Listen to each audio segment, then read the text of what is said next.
Odds ratio. अब देखें odds ratio हमने केस कंट्रोल में ही निकालनी है, केस कंट्रोल में ही ऑड्स रेशो आती है, ठीक है। अब क्वेश्चन ये है कि 30 लोग थे जिनको लंग कैंसर था, उसमें से सिर्फ 20 स्मोकिंग करते थे। 25 लोग थे जिनको लंग कैंसर नहीं था, उसमें से सिर्फ 5 स्मोकिंग करते थे। इसका ऑड्स रेशो निकालें। ऑड्स रेशो निकालने के लिए ना आपने ये याद रखना है कि एक्सपोज्ड और नॉन एक्सपोज ना आपने इस साइड पे रखने हैं, जबकि डिजीज और नॉन डिजीज आपने ऊपर रखने हैं, तब भी सही निकलेगा, ठीक है। फिर ऑड्स रेशो कैलकुलेट करने का फार्मूला ये है कि हम इसको क्रॉस मल्टीप्लाई कर देते हैं, A D divided by B और सी। अब टेबल बना लिया एक्सपोज नॉन एक्सपोज का, डिजीज नॉट डिजीज का, ठीक है। तो 30 लोग थे जो कि डिजीज थे, उसमें से सिर्फ 20 स्मोकिंग करते थे, तो 20 एक्सपोज थे स्मोकिंग से और वो डिजीज थे, जबकि बाकी के 10 में डिजीज़ हुई थी लेकिन वो स्मोकिंग नहीं करते थे। सिमिलरली 25 लोग थे जिनमें कोई डिजीज़ नहीं थी, लंग कैंसर नहीं था, लेकिन उनमें से 5 स्मोकिंग करते थे, तो 5 एक्सपोज थे but they were not disease, जबकि बाकी के 20 जो थे वो ना स्मोकिंग करते थे ना उनमें डिजीज़ हुई। अब ऑड्स रेशो के लिए हमने इसको क्रॉस मल्टीप्लाई किया, ए डी यानी कि 20 multiplied by 20 divided by 5 into 10, तो हमारे पास आंसर आ गया 8। मतलब कि ऑड्स रेशो है 8, it is greater than 1, so smoking is highly related to lung cancer, ठीक है। ऑड्स रेशो के लिए बस आपको टेबल का पता होना चाहिए। दूसरा ये कि डालने कैसे हैं पेशेंट्स। 30 में डिजीज़ थी ना, उसमें तो खाली 20 स्मोकिंग करते थे, तो 20 एक्सपोज थे, तो 20 को हमने 30 में से माइनस किया तो 10 आ गया। 10 नॉन एक्सपोज थे लेकिन उनमें डिजीज़ थी। इसी तरह 25 जो थे उनमें बिल्कुल डिजीज़ नहीं थी लेकिन 5 स्मोकिंग करते थे, तो 5 patients were expose but non disease. 25 में से 5 माइनस किया तो बाकी 20 आ गए जिनमें ना डिजीज़ थी और ना ही वो स्मोकिंग करते थे। ऑड रेशो हमने AD और BC से निकाला और 8 आ गया। So it is greater than 1, strongly related risk factor to the disease. Relative risk क्या है? इंसिडेंस अमंग एक्सपोज्ड और incidence among non exposed and it is only calculated in cohort studies. अगर रिलेटिव रिस्क 1 से ज़्यादा है जैसे इसमें तो स्ट्रॉन्ग रिलेशन है, अगर इक्वल टू 1 है तो नो एसोसिएशन। मैंने आपको पहले 0 बताया था लेकिन वो करेक्ट कर लें।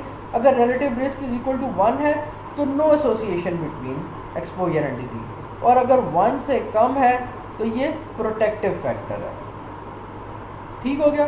That is all about relative risk. एक तो ये कि कोहॉर्ट में निकाला जाता है formula incidence among exposed over incidence among non exposed, और 1 से इक्वल है तो नो एसोसिएशन, 1 से बड़ा है स्ट्रॉन्ग एसोसिएशन, 1 से कम है या नेगेटिव में है तो फिर पॉजिटिव प्रोटेक्टिव एसोसिएशन। इंसिडेंस क्या है? It is the number of new cases per unit time among the specific population at that particular time. It only looks at the new cases. Prevalence क्या है? Number of existing cases, old भी और new भी, divided by total number of people. ठीक है? And prevalence looks at all the current cases, incidence looks at only the new cases. So incidence is number of new cases divided by population, prevalence is number of new plus old cases divided by the population. Prevalence looks at all the current cases, incidence looks at only new cases. New cases और current cases के लफ्ज़ कोई रट्टा लगा लें incidence और prevalence के साथ। Then measure the central tendency. Mean क्या है? Mean है average। फॉर एग्जाम्पल ये नंबर दिए 3, 4, 5, 6, मीन निकालना हो तो हम इनको ऐड कर लेंगे। 3 + 4 is 7, 7 + 6 is 11, sorry 3 + 4 is 7, 7 + 5 is 12 and 12 + 6 is 18। Now 1, 2, 3 and 4, 18 divided by 4। ठीक है? Total sum divided by total number. अब 18 divided by 4 is equal to 4.5, तो ये आपका आ गया mean.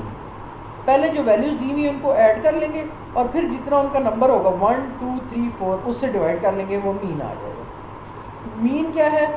sum of value divided by total number and it is most affected by the extreme values. Very important, MCQ आता है. फिर median क्या है? Median is the middle value. Median क्या है? Middle value of the data. अब देखें, आपको डाटा दिया है 2, 3, 4, 5 एंड 6. ठीक है, इसका मीडियन निकालने के लिए ना आप इसको असेंडिंग ऑर्डर में अरेंज कर देंगे. ये तो पहले ही असेंडिंग ऑर्डर में, लेकिन अगर आपको डाटा मिल जाता 5, 4, 3, 6, 2 तो आप इसको असेंडिंग ऑर्डर में अरेंज करेंगे, जैसे कि 2, फिर 3, फिर 4, फिर 5, फिर 6. ठीक है. फॉर एग्जांपल आपको डाटा मिला हुआ है 4, 3, 2, 5 एंड 6. ठीक है, इसको आपने असेंडिंग ऑर्डर में कर लिया, छोटे से बड़ा. जैसे सबसे पहले 2 आ गया, फिर उससे बड़ा 3 आ गया, फिर उससे बड़ा 4 आ गया, फिर 5 आ गया और फिर 6 आ गया. ठीक है. अब इस डाटा में आपने मिडल वैल्यू देखनी है कौन सी है. 2 इस तरफ होगी, 2 इस तरफ होगी, मिडल वैल्यू कौन सी आ गई? 4. तो 4 आपका मीडियन है. ठीक है. अब अगर ये डाटा होता ये 4, 3, 2, 5, 6, 7, अब ये तो हमारे पास था ना ऑड नंबर में, 2 नंबर इस तरफ आ गए, 2 इस तरफ आ गए, तो मिडल वैल्यू हमारे पास आ गई मीडियन. अगर ये इवन नंबर होता, जैसे कि 1, 2, 3, 4, 5, 6 नंबर हैं, तो ये इवन है ना. अब इसमें हम कैसे निकालेंगे? सबसे पहले तो आप इसको अरेंज कर लें असेंडिंग ऑर्डर में. 2, 3, 4, 5, 6 एंड 7, ये असेंडिंग ऑर्डर में आ गया. अब ये इवन है ना, तो दरमियाने वाले नंबर 2 होंगे, एक नहीं होगा. देखें, 2 इस तरफ आ गए, 2 इस तरफ आ गए, राइट पे और लेफ्ट पे. दरमियाने वाले कौन से? 4 और 5. तो इन दोनों को आप ऐड करें और 2 से डिवाइड कर दें, तो ये आपके पास आ जाता है 4.5. तो इसका मीडियन क्या होगा? 4.5. इसका मीडियन क्या था? 4. बेसिकली मिडल वैल्यू निकालनी है. ठीक हो गया. अब मोड क्या है? मोड क्या है? जो वैल्यू बार बार रिपीट हो रही है, जैसे 2, 2, 3, 3, 3, 4, 4, 5. ये आपको डाटा दिया. अब इसमें से मोस्ट रिपीटिंग देखना है. 2 कितनी बार रिपीट हो रहा है? 2 बार. 3 कितनी बार रिपीट हो रहा है? 3 बार. 4 कितनी बार रिपीट हो रहा है? 2 बार. 5 1 बार. तो मोस्ट रिपीटिंग क्या था? 3. तो 3 हमारे पास मोड है इसका. ठीक हो गया. Mean, average, median, middle number. Even का जो है हमने निकालना है कैसे? मिडल 2 वैल्यूज़ को ऐड करके उसको 2 से डिवाइड करके, जबकि ऑड नंबर का इजीली मिडल वैल्यू निकल आती है, क्योंकि 2 इक्वल इस तरफ ले जाएंगे, इक्वल इस तरफ ले जाएंगे और मिडल वैल्यू निकाल के वो मीडियन बता देंगे. मोड जो है वो हमारे पास मोस्ट रिपीटिंग है, सबसे इजीली कैलकुलेशन. मीडियन में इसको असेंडिंग या डिसेंडिंग ऑर्डर में अरेंज करना मत भूलिएगा. अब मेजर्स ऑफ डिस्पर्शन क्या है? Standard deviation. स्टैंडर्ड डेविएशन क्या बताती है? How much variability exist in a set of values from the mean value. Standard deviation का जो हमारे पास फॉर्मूला है ना, वो है summation x minus x not over n और इसका स्क्वायर. ठीक है, ये स्टैंडर्ड डेविएशन का फॉर्मूला है. बस ये फॉर्मूला आना चाहिए. स्टैंडर्ड डेविएशन का स्क्वायर जो है ना, वो वेरिएंस के इक्वल है, और standard deviation is equal to under root square root of variance. ये पता होना चाहिए. ठीक है. मेजर ऑफ डिस्पर्शन क्या है? Standard deviation. स्टैंडर्ड डेविएशन का फॉर्मूला क्या है? Summation x minus x not over whole square और इसका divided by number over whole under root. ठीक है, ये इसका फार्मूला. अब standard deviation is equal to the square root of variance और variance is equal to the square of standard deviation. ठीक है, ये पता होना चाहिए. That's it. Normal distribution curve. Normal distribution curve आपको बताता है कि ये बेल शेप्ड है. इसकी जो ये लाइंस हैं ये बेस को टच नहीं करती. ठीक है, और इसमें इस पॉइंट पे mean, median and mode equal होता है. ये इसकी 1 स्टैंडर्ड डेविएशन है दोनों तरफ. ये इसकी 2 स्टैंडर्ड डेविएशन है दोनों तरफ, और ये इसकी 3 स्टैंडर्ड डेविएशन है दोनों तरफ. 1 स्टैंडर्ड डेविएशन देखें 34 + 34 68 एरिया कवर कर रही है, 68%.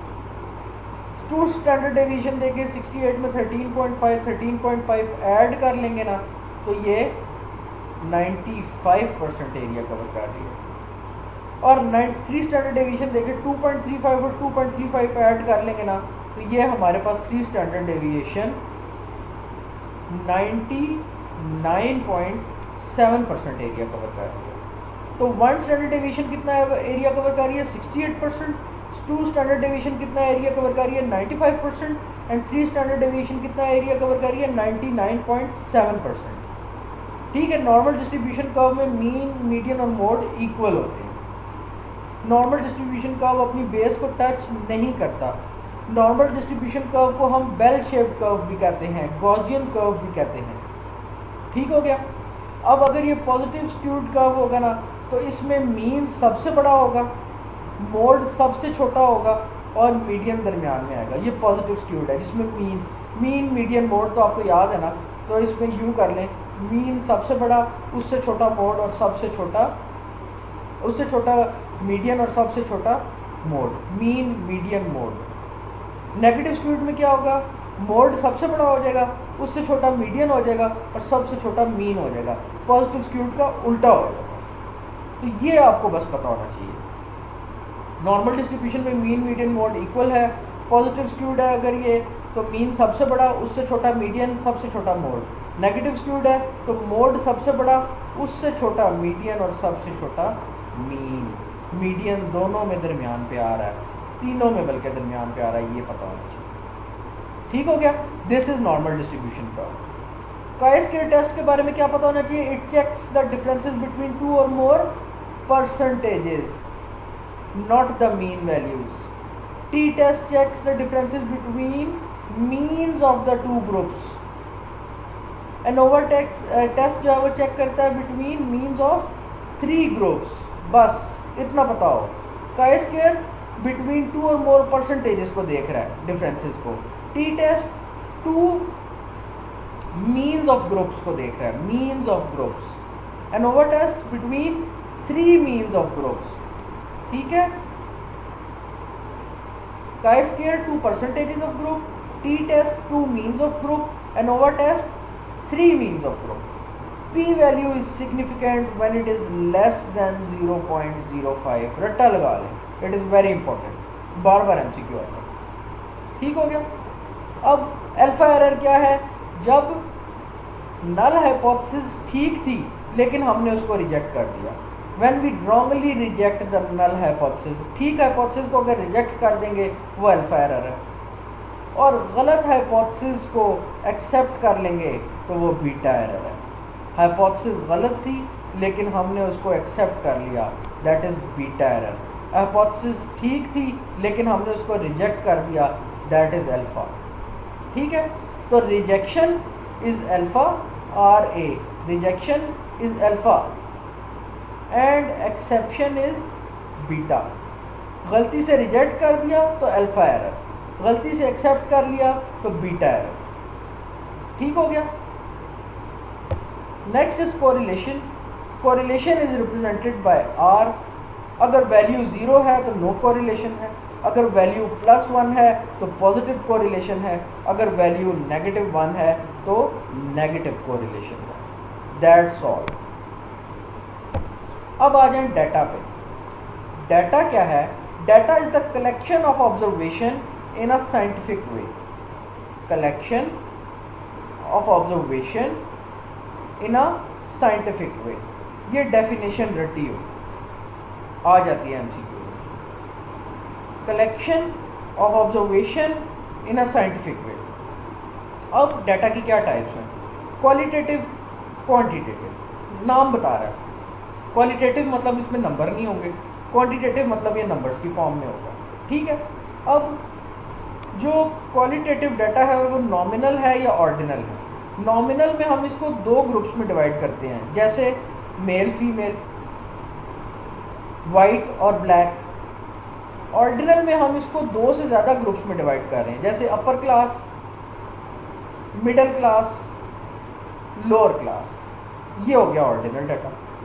अब क्वालिटेटिव डाटा को हम रिप्रेजेंट कर रहे हैं BPF से। बार चार्ट, पाए chart and frequency table, BPF, ये आ जाता है MCQ में। तो क्वालिटेटिव डाटा वो डाटा होता है जो कि नंबर्स की फॉर्म में ना हो, इसको हम कैटेगोरिकल डाटा भी कहते हैं। क्वालिटेटिव डाटा नॉमिनल और ऑर्डिनल में डिवाइड है। अगर दो ग्रुप्स में डिवाइड करेंगे तो वो नॉमिनल है, अगर दो से ज़्यादा में करेंगे तो वो ऑर्डिनल है। क्वालिटेटिव डाटा को हम रिप्रेजेंट करते हैं BPF से, bar chart, pie chart and frequency table. ठीक है, अब क्वांटिटेटिव डाटा पे आ जाए। क्वांटिटेटिव डाटा वो है जो नंबर्स की फॉर्म में है। अगर तो वो सिंपल नंबर्स हैं लाइक 5, 6, 7 तो वो डिस्क्रीट डाटा है। अगर तो वो डेसिमल की फॉर्म में है जैसे 5.6, 7.6 तो वो कॉन्टीन्यूस है। ठीक है, डिस्क्रीट और कॉन्टीन्यूस। इसमें क्या था, नॉमिनल और ऑर्डिनल। इसमें क्या है, डिस्क्रीट और continuous. Discrete whole numbers, continuous in decimal form. Quantitative data को रिप्रेजेंट करने के लिए हम यूज़ करते हैं हिस्टोग्राम। ठीक है, हिस्टोग्राम। अगली बात क्या है, क्वांटिटेटिव डाटा के लिए जो टेस्ट होते हैं ना, उसमें टी टेस्ट भी आता है जो कि 2 को कंपेयर करता है। एनोवा टेस्ट 2 मीन्स को टी टेस्ट कंपेयर करता है। एनोवा टेस्ट 3 मीन को कंपेयर करता है। कोरिलेशन है और रिग्रेशन एनालिसिस है। इतना पता हो डाटा का। डाटा क्या है, collection of observation in a scientific way. कौन सी टाइप्स हैं, क्वालिटेटिव, क्वांटिटेटिव। क्वालिटेटिव जो कि नंबर्स की फॉर्म में ना हो, क्वांटिटेटिव जो नंबर्स की फॉर्म में हो। क्वालिटेटिव में नॉमिनल, ऑर्डिनल। नॉमिनल वो जो 2 ग्रुप्स में डिवाइड हुआ है, ऑर्डिनल वो जो 3 ग्रुप्स में डिवाइड हुआ है या 3 से ज़्यादा में हुआ है, और इसको हम रिप्रेजेंट करते हैं BPF से। क्वांटिटेटिव डाटा कौन सा है, डिस्क्रीट और कॉन्टीन्यूस। डिस्क्रीट जैसा कि नेम बता रहा है 5, 6, 7, 8 वाली फॉर्म में, कॉन्टीन्यूस डेसिमल की फॉर्म में। अब इसको हम रिप्रेजेंट करते हैं हिस्टोग्राम से। टेस्ट कौन से अप्लाई होते हैं, T test, ANOVA test, correlation and regression analysis. That's it.